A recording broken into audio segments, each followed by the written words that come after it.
So, 4 games to go with destiny in our own hands. Can we do it?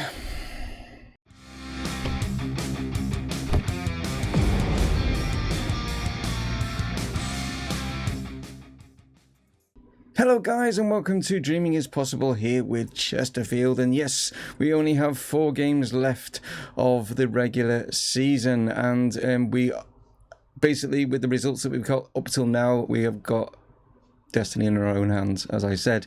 Yeah, and as you can see, some decent results. Obviously we played Brentford and Sheffield United the last time you guys joined, but yeah, Portsmouth absolutely destroyed them 6-2, and then we beat Birmingham 3-1. We've got Fulham and Huddersfield in today's episode, and then what I'll probably do, it all depends on the results and other results around us as to what is going to be in tomorrow's episode, guys, and we'll find out obviously at the end of this one, and then I'll let you know. So yeah, these are the 3 teams that are in contention.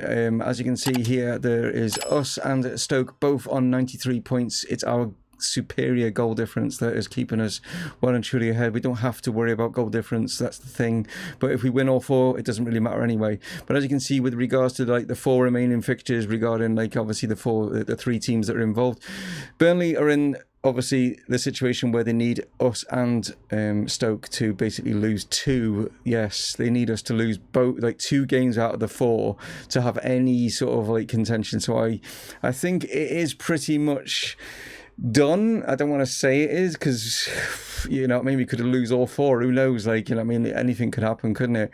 But yeah, Burnley have got to win all 4. They've got probably the best out of the if you look at the fixtures here, they've probably got the easiest games going into this. It's funny how Mansfield are actually involved in all 3, which is our local rivals, isn't it? So Mansfield have got a huge say in what happens here.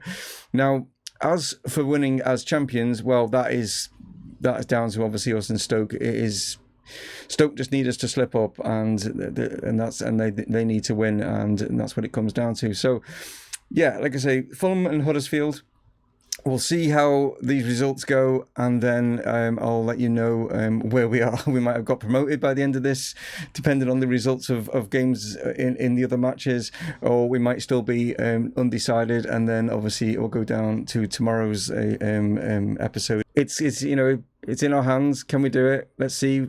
First off, let's have a crack at Fulham. So here are the 2 lineups going into this one. They're playing the same formation of 4-2-3-1. They're sitting a little bit deeper with their midfielders though. And the name that might jump out of you is their striker. Yes, Sergio Aguero. 36 years of age now, but he is still doing the business, and he's at Fulham. Yeah, bit of a come down, isn't it? From the heights of Man City and stuff. I did check it. He has actually played 1 year at PSG and 1 year at Juventus before moving to Fulham. So he left Man City a couple of seasons ago, played 1 season in the French league with PSG, then played another one season for Juventus, and now has decided to come back to England. But there we are. Why Fulham? I do not know. But there we are.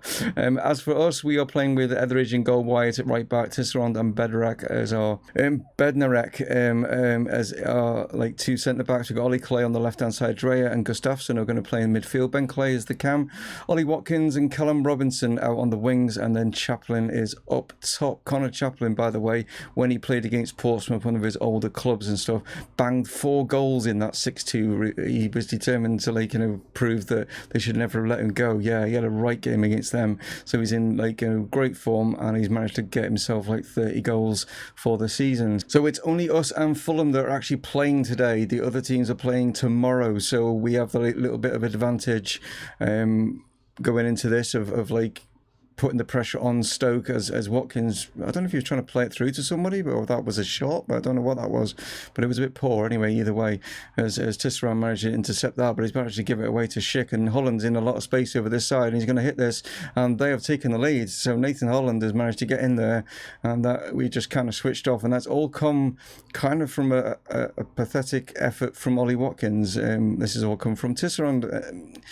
Watkins gets in trouble there again, just knocking it back to Schick, and then Holland's managed to get himself in a lot of space and blast it in. So not good from Ollie Watkins there. So Clay now to his brother Ben Clay, back to Wyatt now. Plays this into the box, trying to find someone in there. Chaplin has come to. He's going to lay this off to Dreyer. Dreyer knocks it out here to Watkins. Ben Clare, I should say now, is Dreyer. He's under pressure, needs a bit of help. He's done well to hold the ball up, finds Ollie Clay. He's going to go into the box here.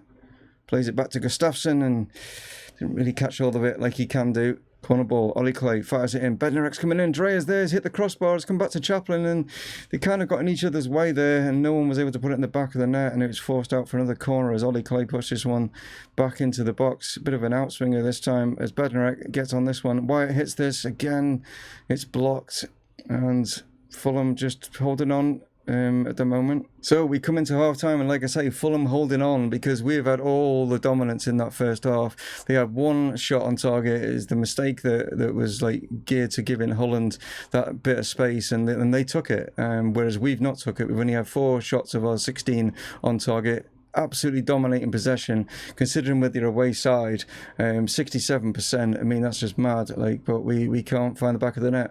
So I'm hoping to I've just basically given the boys a bit of a rollicking by saying like I want to see a lot better in this second half, and what I mean by that is getting the shots more on target. Chance now as it comes into the box, not able to get there, defended away. Here's Tisserand though, he's picked this up, lays it back here to Dreyer. Dreyer now forward, finds Gustafsson. Plays it out here to Robinson, but plays it behind him, so he's had to check back and has been dispossessed. Calderon now plays it forward, trying to find Aguero, not able to do so. Here is Richard Wyatt now. Gustafsson. I mean, we kept Aguero quiet because, like I said, they've only had 1 shot on target. Played into the box. Connor Chaplin's there, but it's more of a glancing header, and it wasn't going to trouble the keeper. Played forward. Getting in each other's way a little bit there. Finds Robinson, though. Knocks it back. Richard Wyatt hits this and he's blasted it in. It's only his 2nd goal of the season.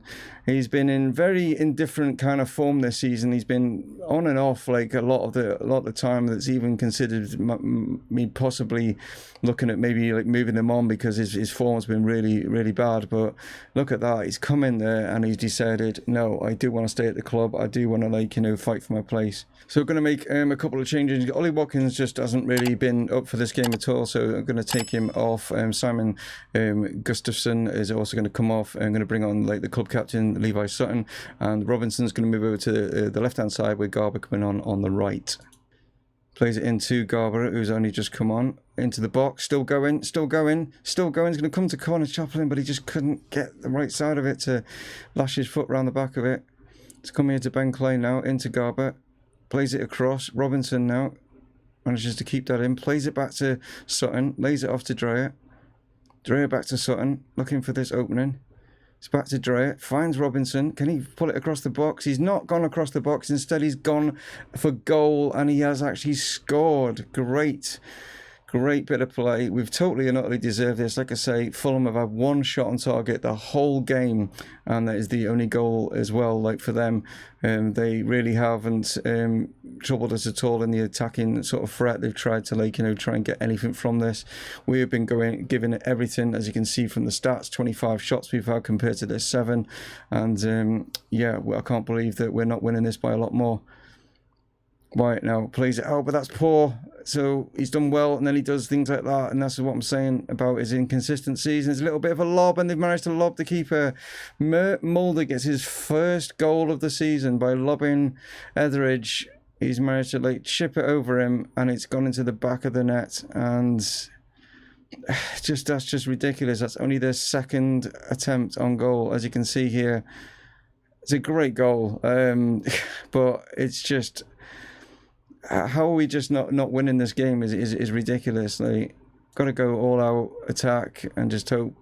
Patrick Garber's now picked up an injury as well. This is just going from bad to worse. There's Richard Wyatt surges forward. Connor Chaplin now up on his own here a little bit. Had to wait. Here's Wyatt now. Can he find anyone? He's found the captain. Can he do anything? No, he just didn't let anything go and got dispossessed. And here come Fulham now, who could even just destroy the whole thing by getting the 3rd, and they have. And this is just an absolute disaster. They've had 3 shots on target. All 3 have hit the back of the net. We've had 25 shots in this game, 9 on target. They've had 3 on target, and all 3 have gone in. It's mad. I mean, why is Etheridge coming so far off his line when if he'd stayed where he was, I just do not believe this. I do not believe that we've just thrown this. We've come back from 1-0 down to 2-1, and now we've like back to 3-2, and it's just, and we can't even score from this. It's just, what else are we supposed to do? I don't know. It's all over. What a disaster. Well, we said it was in our own hands. I mean, 27 shots, 10 on target, 61% possession. They had 3 on target, and it's 3 goals for them, 2 goals for us. It's what Stoke and Burnley wanted, and it's definitely not what I wanted. I mean, what an absolute disaster that was. Mistakes have cost us in that game. Initially, it was Ollie Watkins that made a mistake to give them the early lead. We've got Etheridge coming off his line far too much, like, you know what I mean, for them to get the third. And maybe I should have gone massively defensive when we were 2-1 up. But I wanted to push on. I wanted to get the third to like just put it to bed, and maybe that was just foolish on my part. We just got to hope, like I say, that the other teams that are playing like Stoke and Burnley do us a favour, which is not always good when you're relying on the teams, is it? But anyway, Huddersfield to come. So, just wanted to throw this one in with all the games, obviously, that are going on and stuff like that. Pedro Neto of Wolves, he's actually looking, in real life, he's actually looking like a decent player that Wolves have. And as you can see here, he's on the transfer list, and they only want 300,000 for him. That's all they want. So they transfer list him at 300,000. I think that's an absolute bargain. So I have put a bid in for 300,000, and yes, we have negotiated a contract, and I am accepting.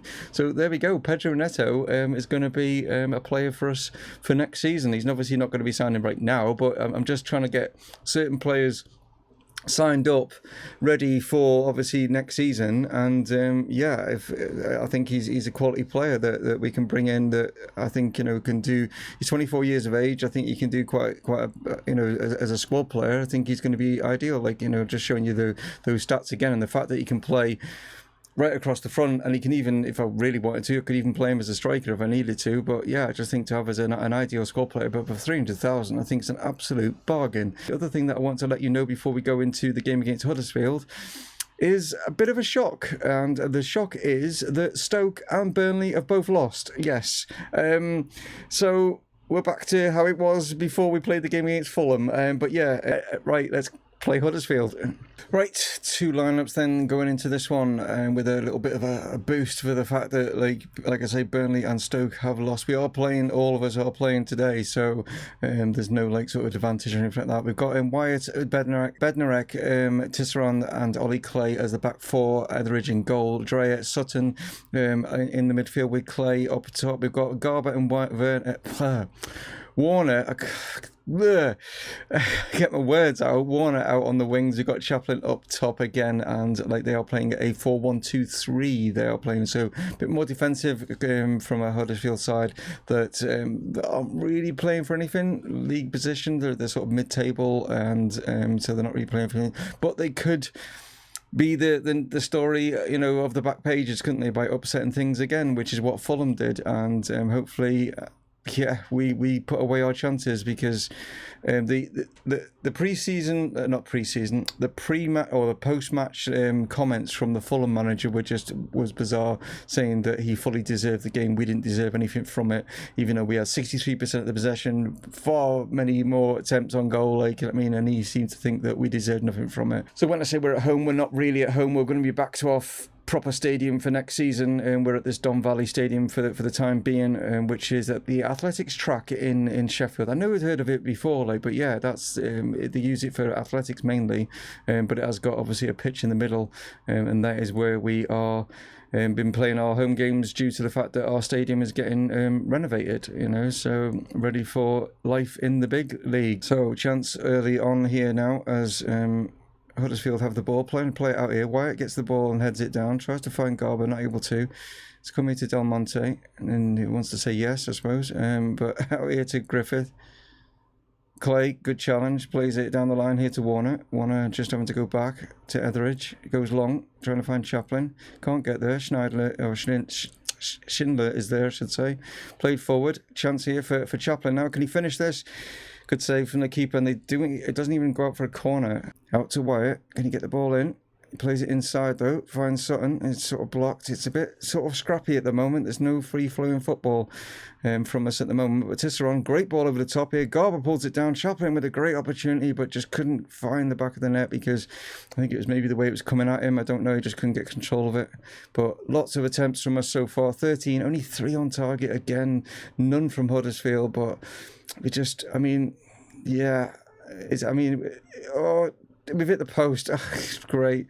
Like I say, even O'Connor Chaplin has been a great player this season. I think he's more a championship striker than he is going to be in the Premier League. And I just think our strikers just need to be more clinical, because if you're in the Premier League and you don't take these chances, you're going to get punished.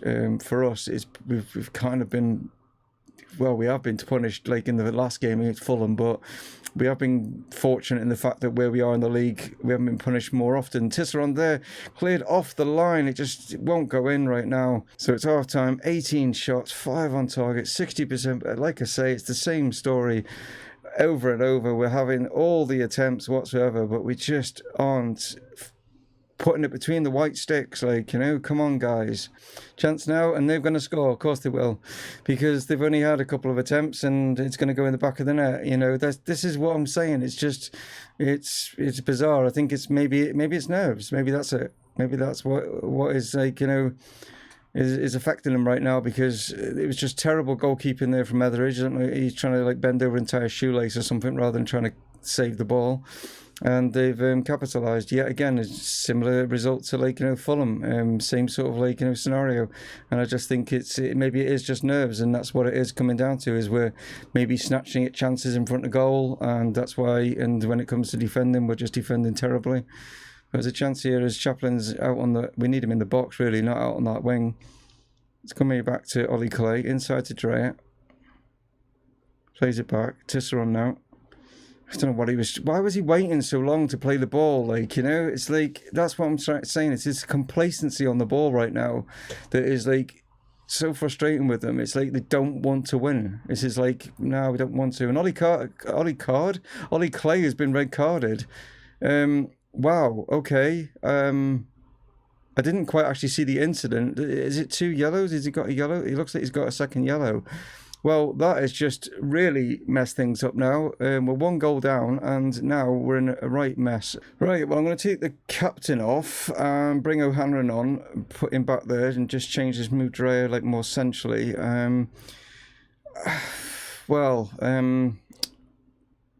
Yeah, we'll just have to go with that for now. I mean, Stoke are sitting top. I'm just trying to see the other results. Burnley are winning as well. Just trying to see what Stoke are doing. Yeah, Stoke are winning 3-0. See, they're all doing their part. Burnley are doing theirs with a penalty. But us, we are literally messing up here at home. So here goes Bednarek from the back here. Plays it forward to them. I mean, what is that for a pass? It's just terrible. What is wrong with this right now? It's just absolutely terrible. Wyatt, forward. To Ben Clay. He's through. He's got a great chance here. Can he finish? He can. Great. Yes. I was thinking, what's the bet? And is it straight at the goalkeeper or wide or something? But we are right back into it. They, for some reason, had pushed. I don't know why they pushed so far up, because they're not playing for anything, but they pushed so far forward. A high line on the defence, and great finish from Ben Clay. And we have at least got a point. That's something. Can we possibly get all 3, or are we going to now suddenly throw it all away? It's played forward, and we're going to probably throw this all away. We've just got back into the game, and Bednarek's there. It's come to Dreyer, plays it. Why would you play it back when we've got to go forward? Why on earth would you do that? That doesn't make any sense. Dreyer, can he win the ball? He can't. It's come in. There's a chance. Wyatt can't get there, and they've scored. And this is just ridiculous at what sort of play we're doing right now. It's as if the players just don't understand how to play football anymore. It's why are they making so fundamental errors? It's just bizarre. It is just absolutely bizarre. The sort of performance that we're putting in. We've just got back into the game, and then we do stuff like that, Doesn't make any sense. Watkins now, can he like do anything? No, not from there. And Appleby, and we're back in it again. Okay, it's 2-2. Are we going to throw it away again? I mean, why are we not running to get the ball, for God's sake? Like, you know, I know you haven't scored in a while, Appleby, but come on, like, I mean, run and get the ball. We want to win this. And there's a chance now, maybe we're going to have to give the ball away, are we? Watkins now plays it across here. Patrick Garber, can he get the winner? He can't. Got a chance from the corner, though, with only sort of 2.5 minutes left on the clock. Can we get a corner goal from this as Garber fires this one in? Tisserander's come in, but not on target. 28 attempts. 28 attempts, and it's going to finish 2-2. 28 shots, 11 on target. They only had 4, 2 of them go in the back. This is what I can't understand. It's like, do you know what it's like? It's like in the Premier League in real life, like now, that nobody wants fourth spot. You know, the fourth Champions League spot that Chelsea keep like giving up to everyone else, and then they say like, you know, they basically saying like, there you go, there's fourth spot, we're playing terribly, and then all the other teams that are below them lose as well, and we're kind of doing the same. I wasn't really paying attention to the other results. You guys probably were as well, but we'll have a look now, like, you know what I mean, how Stoke and Burnley got on, but I'm sure that it's going to go down to the final 2 games. So we have lost, obviously, the top spot. That is gone. But the fact that Burnley and Stoke also won. Burnley won against Cardiff a 1-0, and Stoke beat Nottingham Forest 3-0. So again, it's this time they didn't do us the favour. We got scuppered, but it looks like we're going to get promoted possibly, but we could throw it all away. We could lose the last 2 games, which the way we're playing right now wouldn't put it past us, to be honest, and Burnley will come and take second spot from us, because I think Stoke are good enough now to just go on and win their final 2 matches, and they will finish as champions. But I think the way that we are playing right now, our nerves are all over the place, and I don't know how you can't rectify that. You can't. There's nothing you can train. There's nothing you can do to get players' heads in the game, because right now we need talking to from Jurgen Klopp to like get their mentality like sorted, because our mentality is all over the place right now. Anyway, tune in tomorrow. We'll find out and see what sort of heads my players have got on their shoulders. I do not know. Anyway, thank you so much for tuning in. It's a bit of a roller coaster towards the end here. It's nail biting, let's put it that way, but it's still in our hands, and we've got 1 win. We're literally 1 win away from doing it. Who knows? Anyway, enough of me rabbiting. I'll catch you in tomorrow's episode, guys. Please tune in for that one. It's going to be an absolute roller coaster. I can see it. And yeah, thanks as always for watching. And if you are new, what a time to join. Like, you know what I mean? Like, you know, press that subscribe button, guys. And I'll catch you next time. It's Dave from Mumongu Gaming signing off. Cheers.